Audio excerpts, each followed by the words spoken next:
Hallelujah hallelujah. পড়ছি আমি জিরোমিও 17:5 থেকে। হালেলুয়া। সদাপ্রভু এই কথা কহেন, যে ব্যক্তি মনুষ্যে নির্ভর করে, মাংসকে আপনার বাহু জ্ঞান করে ও যাহার অন্তঃকরণ সদাপ্রভু হইতে সরিয়া যায়, সে শাপগ্রস্ত। হালেলুয়া হালেলুয়া হালেলুয়া। কি বলছে এখানে? ঈশ্বর সদাপ্রভুর মুখের বাক্য বলছে, ঈশ্বর যে ব্যক্তি মানুষের উপর নির্ভর করে, মানুষকে বাহু মানে শক্তি জ্ঞান করে, এখানে শক্তি জ্ঞান করে ও যাহার অন্তঃকরণ সদাপ্রভু হইতে সরিয়া পড়িয়াছে, সে শাপগ্রস্ত। হালেলুয়া। এই জিরোমিও কেমন বাক্য লিখলো? কে বলছে? যে মানুষের উপরে নির্ভর করে, যার অন্তঃকরণ সদাপ্রভুর থেকে দূরে রয়েছে, সে শাপগ্রস্ত। কার কাছে শাপগ্রস্ত? ঈশ্বরের কাছে। কারণ কি? মানুষকে মনে করছে সে আমাকে সমস্ত কিছু থেকে রক্ষা করতে পারে, কিন্তু এটা জানে না সেও একজন তার সমান রক্ত মাংসের মানুষ। তারও চলাফেরা, আচার ব্যবহার সে যদি দেখে, তার পশ্চাৎগামী হবে না। আর ঈশ্বর সদাপ্রভু, যিনি পবিত্র, যিনি করুবদ্ধে অসীম, যিনি নিজ নামে প্রতিজ্ঞা করেছে, আমি তোমাকে উদ্ধার করব, আমি তোমাকে সুস্থ করব, সেই সদাপ্রভুর উপরে নির্ভর করছে না। কারণ কি? তাদের এই যে জাগতিক, এখানে প্রার্থনায় আসছে, আসার পরে 2 দিন ঠিক আছে, এখান থেকে যাওয়ার পরে 3 দিন আবার একটু ব্যথাটা বেড়েছে, কিংবা আবার একটু সমস্যা বেড়ে গেছে শরীরে, তখনই সে মানুষে নির্ভর করা শুরু করে দিয়েছে। তখনই চিন্তা করছে এখানে যেতে হবে, ওখানে গেলে ভালো হবে, ওখানে গেলে ভালো হবে। এর থেকে প্রভু এই বিষয় বলেছে, যারা মানুষের উপরে নির্ভর করে, সদাপ্রভুতে নয়, তারা শাপগ্রস্ত।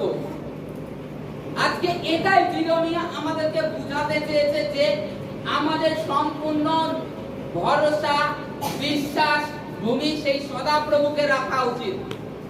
তো আপনি যেখানেই যাচ্ছেন, আপনার ব্যথা বেড়েছে, আপনি প্রার্থনা কি বাড়িয়েছেন? এইখানে এসছেন কবে?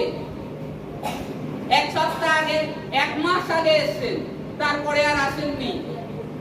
তা আপনার বিশ্বাস কোথায় থাকবে? আপনার জীবনে ঈশ্বর কিভাবে কাজ করবে? বাইবেল বলছে, আদিতে বাক্য ছিল, বাক্য ঈশ্বরের কাছে ছিল, বাক্যই তো ঈশ্বর। তো এই বাক্য কি বলছে? পৌল বলছে, তোমরা বাক্যকে শ্রবণ করো। তোমরা যেখানে সভা হয়, মণ্ডলী হয়, একত্রিত হওয়া ছেড়ো না। ঈশ্বরের বাক্য নিয়ত শোনো, চর্চা করো, তবেই তো তোমাদের বিশ্বাস বাড়বে। তোমরা কি করছো? এখানে আসছো, সপ্তাহে 1 দিন বাড়িতে নামো একটু প্রার্থনা করা করছো, কিন্তু তোমার যে শরীরের সমস্যা বেড়েছে, তুমি কি প্রার্থনা করা বন্ধ করে দিয়েছো অলরেডি? হয়তো 2 মিনিট 5 মিনিট, তুমি কি প্রার্থনা করা বাড়িয়েছো? না, তুমি তোমার চিন্তা করছো, আমি খেতে পাচ্ছি না, চলতে পাচ্ছি না, আমি দুর্বল। বাইবেলে লেখা আছে, প্রভু বলছে, যে ব্যক্তি দুর্বল হয়, তখন আমি তার সঙ্গে সঙ্গে থাকি। আজকে আমরা কেন এত ফাস্টিং করি? প্রভুর আওয়াজটাকে শোনার জন্য আমরা ফাস্টিং করি। আমরা অনুগ্রহ পাওয়ার জন্য নয়, যাতে প্রভুকে আমরা শুনতে পারি। অনেকে চিন্তা করে, আমি ফাস্টিং করব, ফাস্টিং করলেই মনে হয় আমি সুস্থ হয়ে যাব। না, ফাস্টিং করা ভালো, খারাপ নয়। এতে সায়েন্সও বলছে তোমরা ফাস্টিং করো, মিনিমাম মাসে 2টো। সায়েন্স বলছে মাসে মিনিমাম 2টো ফাস্টিং, উপবাস করো। তাতে কি হয়? আমাদের যে সমস্ত অর্গান কিংবা রক্তের মধ্যে যে কোশিকাগুলো থাকে, সেই কোশিকা যখন ড্যামেজ হয়ে যায়, যখন আমরা ফাস্টিং করি, সেগুলো অলরেডি তার রিপেয়ার শুরু হয়ে যায় ফাস্টিং করি যখন। সায়েন্স বলছে। আর আমাদের কি হয়? আমরা যখন প্রভুতে আছি, আমাদের তো ওগুলো তো প্লাস পয়েন্ট। তাছাড়া আমাদের সম্পর্ক ঈশ্বরের সাথে কানেক্ট হয়।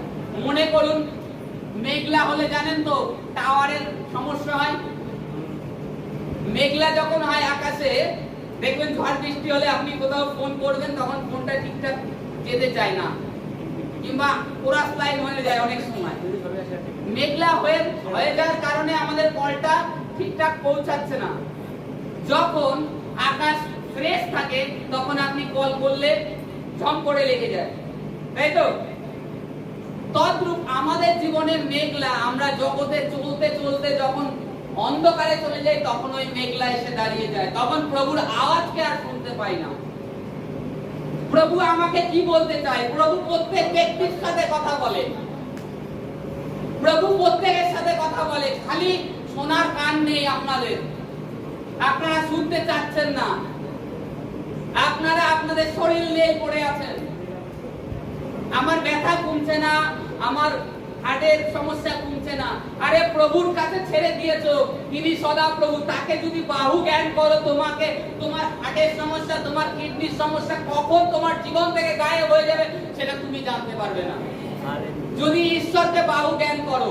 কিন্তু তোমরা কি, তোমরা এখানে আসছো প্রার্থনা, যদি বড় ভালো বিশ্বাসী হয় আধা ঘন্টা, তার থেকে যদি বেশি হয় 1 ঘন্টা, তার থেকে বেশি হলে 1.5 ঘন্টা খুব জোর টেনে টুনে। তারপরে অনেক কাজ আছে, সংসারে তো কম কাজ থাকে না। এদিকে আবার চিন্তা করছি প্রভুর থেকে আমরা অনুগ্রহ নেব। প্রভুকে কতটা সময় তুমি দিচ্ছ? দেখো, এখনো বলি আমাদের এই জীবন অরিজিনাল জীবনে নেই। আমরা যখন এই শরীরকে পরিধান করব, পরিত্যাগ করব, যখন আত্মিক শরীর পরিধান করব, তখন আমরা অরিজিনাল শরীরে পৌঁছে যাব। সেটাই হচ্ছে অরিজিনাল আমাদের জীবন হবে। এই যে এটা অ্যাকচুয়ালি পবিত্র আত্মা তিনি যেভাবে বলেন সেইভাবে আমরা কিন্তু বলি। আমি কিন্তু যে এটি বানিয়ে নেওয়া কিংবা এটা খুব চর্চা করা তা না। কালকেও রাত যখন 2:10 বাজে তখন পবিত্র আত্মা আমাকে তুলে দিলেন, ছেলেকে বাথরুম করালাম, আমার আর ঘুম আসছে না। তার মানে ঈশ্বর কি বলতে চাচ্ছে? তুমি প্রার্থনা করো, তুমি প্রার্থনা করো। 4টে অবধি মনে হয় প্রার্থনা করেছি, করার পরে শুয়েছি, ঘুম আসছে না, মোটামুটি ওই শুয়ে থাকার মতন থাকলাম। এটা কে করে? পবিত্র আত্মা করেন। কি প্রয়োজন সেটা ঈশ্বর জানেন, আমার কি কমি আছে ঈশ্বর দূর করবেন। আমার কাজ কি? আমাকে ঈশ্বর প্রার্থনা করার সুযোগ দিয়েছে, আমি প্রার্থনা করব। আর জগতের লোক যখন ঘুমায় তখন আমাদেরকে প্রার্থনা করা বেশি উচিত। রাত্রে প্রার্থনায়, রাত্রে এই শয়তানি আত্মা কাজ করে। অন্ধকারের শক্তি কখন তার বল প্রকাশ পায় বেশি? রাত্রে অন্ধকারে, তার জগৎটা অন্ধকারে। দেখেছেন প্রত্যেকটা লোকের জীবনে রোগ ব্যাধি দিনের বেলায় একরকম কম থাকে, যে মনেই হয় না যে আমার সমস্যা আছে কিনা, নেই। অথচ রাত্রে হলে সবকিছু বেড়ে যায়। কেন? অন্ধকারের শক্তি বেড়ে যায়, দিয়াবলের শক্তি বেড়ে যায়। সে চিন্তা করে ও এবার ঘুমোতে যাবে, ওর শরীরে এবারই আমার স্থান নেওয়া যাবে।